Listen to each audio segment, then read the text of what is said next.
Hello guys, welcome back to my channel.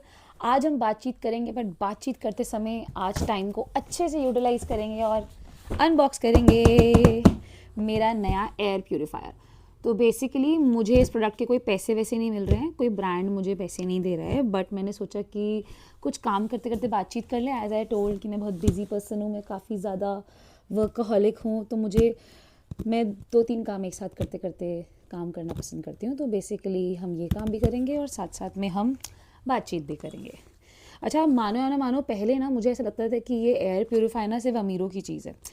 I mean obviously हम सोचते थे यार कितने डेलिकेट हैं यार, मतलब घर के अंदर अगर तुम इतने डेलिकेट तरीके से रहोगे, बाहर निकलोगे तो गंदी हवा लगेगी, बीमार तो और ज़्यादा पड़ोगे बिकॉज आप इम्यून नहीं हो रहे उस चीज़ से।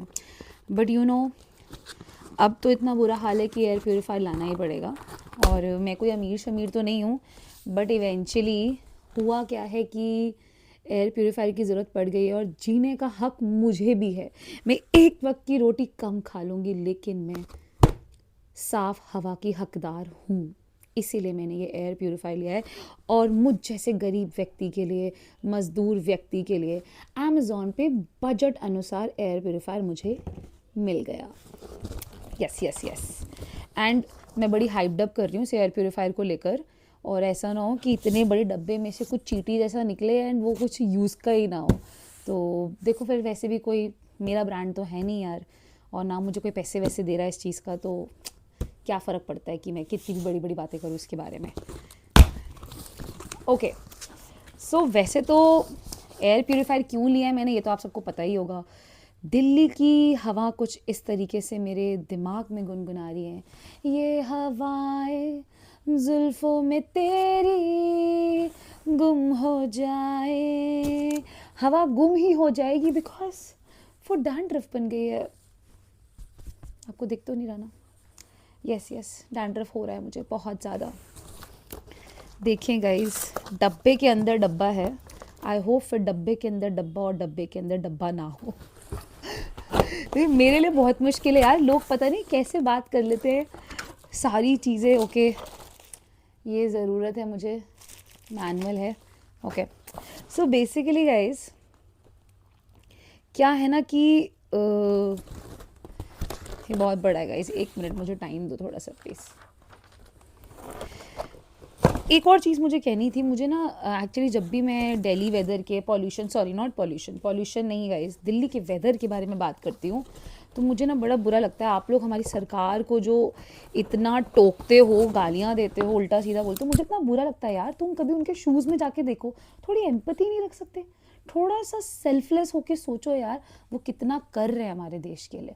मतलब आपने कभी सोचा इतने बड़े बड़े मुद्दों पे बातचीत चल रही है और आपको पॉल्यूशन, आई मीन दिल्ली के वेदर की पड़ी हुई है। इतना बड़ा मुद्दा वो हैंडल कर रहे हैं इस टाइम, सुप्रीम कोर्ट इतना बड़ा मुद्दा हैंडल कर रही है इस टाइम पे डॉग्स ने कितना आतंक मचाया हुआ है। Oh God, just like these boxes जो काबू में नहीं आ रहे हैं, कितना आतंक मचाया हुआ है यार। मतलब मैं आपको अभी के अभी साबित करके बताऊंगी कि डॉग्स की वजह से ही सारी प्रॉब्लम हो रही है, लाइक लेजिटली। ये डॉग हेटर्स है ना, मेरे कमेंट पे गालियां मत देना भाई, देनी है तो दो, मुझे कोई फ़र्क नहीं पड़ता, मैं तो सच बोलूँगी। मतलब आप सोचो मेन चीज़ें क्या होती है, बेरोज़गारी, सेफ्टी और आपका वेदर कंडीशंस, ये सब डॉग्स की वजह से तो हो रहा है। कभी आपने सोचा है? मतलब आप खुद सोचो, आप ऑफिस जा रहे हो, आपको रास्तों में कुत्तों ने रोक लिया, आप पहुंच ही नहीं पाओगे। आप फिर बॉस को क्या बोलोगे कि डॉग ने रोक लिया मुझे? इनफैक्ट आपके खुद के बॉसेस भी अपना ऑफिस के नीचे वाला ऊपर माला या कोई भी माले में अपना घर बना रहे हैं ताकि उन्हें रास्ते में कुत्तों से होके गुजरना ना पड़े। Traffic is not the problem, टूटा हुआ bridge is not the problem, गड्डेज are not the problem bro, dogs are the problem. They bark, they come behind you man. तो फिर बंदा ऑफिस कैसे पहुंचेगा? बेरोजगारी आएगी नहीं आएगी? अब जॉब पे जाओगे ही नहीं तो सैलरी तो मिलेगी ही नहीं ना ब्रो। सोचो कभी, फालतू में गवर्नमेंट को गालियां देना बंद करो यार। हाँ, सेफ्टी इश्यूज। अब एक बात बताओ यार, ये निठारी कांड वाला बंदा और फिर राम रहीम बाबा जैसे महान लोग अब बाहर आ गए हैं, है ना? और बाकी बहुत सारे इसी तरीके से बाहर पड़े हुए हैं। बॉक्स की टेंशन मत लो, बताऊंगी इसके अंदर क्या है। यार वैसे डब्बे के साइज़ जितना ही सामान है इसके अंदर, मुझे लगा था कुछ छोटा सा होगा। तो बेसिकली अब ये लोग बाहर आ गए हैं, गवर्नमेंट ने अब इन्हें बाहर कर दिया है, सुप्रीम कोर्ट ने अब इन्हें छोड़ दिया है बाहर। तो आपको नहीं लगता अब हमारी गवर्नमेंट की ड्यूटी उन पे ज़्यादा रहनी चाहिए?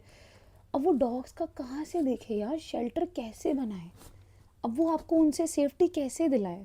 अभी तो वो जो ऑलरेडी क्रिमिनल्स जो अंदर थे उनको बाहर छोड़ा गया है, अभी आपको पहले उनसे बचाना होगा ना। तो वो एक्स्ट्रा ड्यूटी अभी वहाँ लगेगी, क्योंकि ऐसे ही जो 40-50 बच्चे उसने खा लिए, रेप करके फेंक दिए, और ऐसे ही राम रहीम बाबा ने कितनी सारी बच्चियों को मैनिपुलेट और पेरेंट्स को मैनिपुलेट करके स्कूल के वादे करते हुए जो निगल लिया, तो अब उनसे कौन बचाएगा आपको? क्योंकि गवर्नमेंट उन्हें अंदर नहीं रख सकती, आप समझा करो ना, वो अंदर वालों के लिए भी हानिकारक थे, तो उनसे बचाने के लिए उन्हें बाहर निकाला है। क्योंकि हमारा जो मेन मुद्दा है वो डॉग्स हैं, तो अब मेरे ख्याल से जब डॉग्स अंदर चले जाएंगे तो सेफ्टी जो होगी हमारी बेटर होगी, बिकॉज़ आपको उनसे ज़्यादा ख़तरा है। और अब government is busy actually supporting them, sorry not supporting them, उनको गार्ड करने में। अब आती है वेदर कंडीशंस।